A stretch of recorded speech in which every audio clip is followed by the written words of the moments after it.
Earlier today, I spoke with Pennsylvania Democratic Senator John Fetterman on how he views the state of the war and a lot of other topics. Please listen. You support President Trump's decision to launch this war with Iran. How do you think it's going? Well, I think, first, I think it makes me the only Democrat in the Senate that supports that, perhaps maybe even in the entire Congress. So, but yes, that's true.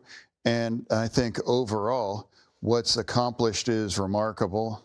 And I would like to remind everybody listening that every single Democratic presidential candidate, and every single Democrat that I'm aware of, demands to make sure that Iran could never acquire a nuclear weapon. And it's very clear that was their ambition, and also developing a missile technology to make it possible to deliver those kinds of weapons to Israel for sure, and perhaps even eventually our country. And everything's tried. Multiple presidents through their administrations have tried this. Negotiation, treaties, all other kinds of techniques to work through our allies in the region and cajole them. No incentives. So it made that a fact necessary, I think. Kamala Harris, while she was running for president, she identified Iran as her top concern, internationally her top concern. And so when someone does that, it happens to be a very polarizing figure in the Democratic Party to produce that outcome that we all would want. Now, that's why I think it's reasonable to support that. Now, I'm also aware of how punishing it is as a Democrat to agree with him on anything. The president. Yeah, the president. And so I think whether that's country over party or the kinds of world security where we're at, and remind people as well that what's happened since that started, it's been a dramatic impact on the Iranians' ability to essentially even respond at this point. So you think it's going well, the war? Yes, absolutely. I mean, I'm not sure it's the right word I would choose for war, but I do think it's very effective, and I do think it's moving towards the kinds of appropriate outcome. As we're speaking today, the president told Axios there's practically nothing left to target in Iran, and the war will end, direct quote, soon. Does that sound good to you? I mean, I'm sure there are some things, but it's also undeniable that Iran really never had the kind of capabilities to respond. Since it started, it's been 10 days. 10 days, 12 days. 12 days. I think if they really have a shot to shoot, they probably would have done it by now. And now they're essentially, they had to resort to targeting other nations in the region and to try to disrupt some of the oil trade, and that's happening. But overall, they've been unable to inflict any significant damage on American assets or in Israel at this. Let me talk to you about the standoff over DHS funding, Department of Homeland Security. Nicole Skanga, one of my colleagues, reported that since the shutdown began of DHS funding, 300 TSA officers have quit. There are lots of longer lines at airports. Actually, I didn't know that. I didn't know 300. 300 have quit just since the shutdown began. That's going to make it harder to refill those. It takes 4 to 6 months.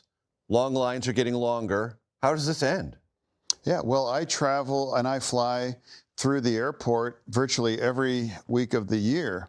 And just last week, actually, this was filmed. I asked every agent that I encountered, hey, do you like getting paid to work? Shockingly, they all agreed, yeah, that's great to do that. And I said, well, I'm the one Democrat, again, to be the one guy to refuse to do that. How can you be a Democrat that says, let's make some reform on ICE? We all agree. Minneapolis was a disaster. That should never have ever happened. In fact, later today, this is being filmed. I'm going to have an opportunity to sit down with Senator Mullen, who's going to be the next director of DHS. Mark Wayne Mullen from Oklahoma. Yeah, exactly. my friend and someone that I respect, and I do believe that he could be the kind of person that I could work with. Now, just remind, America signed up for secure our border, focus and deport all the criminals, and no more tragedies like in Minneapolis, and to make those kinds of appropriate reforms. So I'm not sure why that's more difficult to be a Democrat, because I feel, to me, that it's doesn't feel unreasonable to say that not punish people like TSA agents and the Coast Guard and other people that were not involved in any of it. But votes have to be found. How are votes going to be found to get this spending approved? For the war? If there's no, for DHS funding to end this. Of course, yeah. I've been the only one to. But how do you get your Democratic colleagues to change? I don't know. I can't speak for them, but we can all agree that it would have no impact on ICE or the kinds of reforms that we all agree. It's illogical to punish innocent people that were not involved on the tragedy of Minneapolis that triggered it. So that's impossible to allow two things to be true to coexist. What is your feeling about the president's hard emphasis on the so-called Save America Act? Well, there's a couple truths embedded in this conversation too. I don't support in its current state to vote Save America. And the president is constantly critical on mail-in voting, and that's ridiculous. It's safe.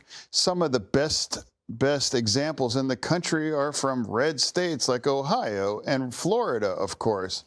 And now I have a unique perspective on that too, as in 2019, as I was lieutenant governor, the Republicans in Pennsylvania pushed for mail-in voting. They forced us to give up the straight party line. That was one of two states in the country at that time, because that's what they wanted. And then immediately the president decided that's wrong. Then now they had to walk back and explain why unanimously every single Republican voted for that in 2019. So that's why I can't ever vote for that, because I could never agree something that's just not true. Now, there's also another truth that I believe 83% of Americans think that it's reasonable to show ID to vote.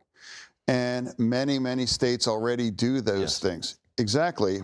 And I cite what happened in the Wisconsin election last year. And they elected a very liberal justice for the Supreme Court, but they also nearly 2-1 voted to put that in the Constitution, show basic ID to vote. The world did spin off the axis, and I think we could agree they're going to have a safe there. So if the Republicans would ever just make it showing basic state ID to vote, hey, I'm not going to tell 83% of Americans that they're wrong or that they are Jim Crow people. That's that. And also the reason why the SAVE Act will never pass, because the filibuster. But including myself, we all ran in 22 to get rid of the filibuster, deliver it. But now we find ourselves as Democrats, we love the filibuster. We cling to that. So that's other part of there. So if someone, I tried to buy a wine if anyone familiar with Sheetz, and they're like, no. I'm like, they even knew who I was. And they're like, well, no ID. I didn't have any ID. So I walked away empty pockets. Showing ID, the vast majority of Americans, everyone should have one. Why, I think many people should realize that, that's basic to participate in so many parts of American society. And now most states, including mine, has a free state ID. And if they do make it mandatory, then every state should also mandate to have free, basic that meet the requirement of voting. Exactly. The president, at the direction of the president, this version in the Senate also has some transgender amendments. Mm-hmm. Are those problematic to you? For me, I've always been a Democrat that refuses to kind of pick on or signal out that community. I was the first person elected in Pennsylvania back in 2013. If you remember, it was illegal. Same-sex marriage was illegal. And the governor at that time threatened to arrest me if I performed or solemnized a same-sex marriage, and I did that. And I'm like, hey, they know where I live, and I believe in that kinds of equality. And that entire community now, I refuse to target that or pick on that. It's difficult enough for transgenders kids, so I think this is the wrong venue to discuss it nationally, make it global, and further kinds of drag them into this kinds of things. So I think it's a very personal choice for parents and their children about it. And then I think it's increasingly going to become a more local or maybe state kinds of decisions. Does it feel to you that the president's jamming those two issues into this legislation in order to amplify the politics? Well, yeah, of course. They're trying to make it more like a statement. So, as a Democrat, I'm making a statement, but I think it's pretty reasonable and something we could agree. Now, if he wants something that has a chance of passing, or he could make a more cogent argument, make it just a basic, straight, basic fundamental state ID, or can you explain why voting by mail is corrupt or problematic? Well, then you're actually criticizing many of your own states and many of your own constituents that use that. And the way you were reelected. Yeah, well, exactly, yeah. And also, you damage your own credibility when you have no problem with the election if you win, but the only time you have a problem or where it's like if you didn't. He had no problem with it in 2016. I don't recall him ever being upset. And certainly everybody, he never had a problem with the outcome in 24. So that's where we are. That was the news of the day, part of my conversation with Senator Fetterman. We had a much longer conversation, much of it about his book, Unfettered, in which he speaks with great rawness and candor about his struggle with clinical depression.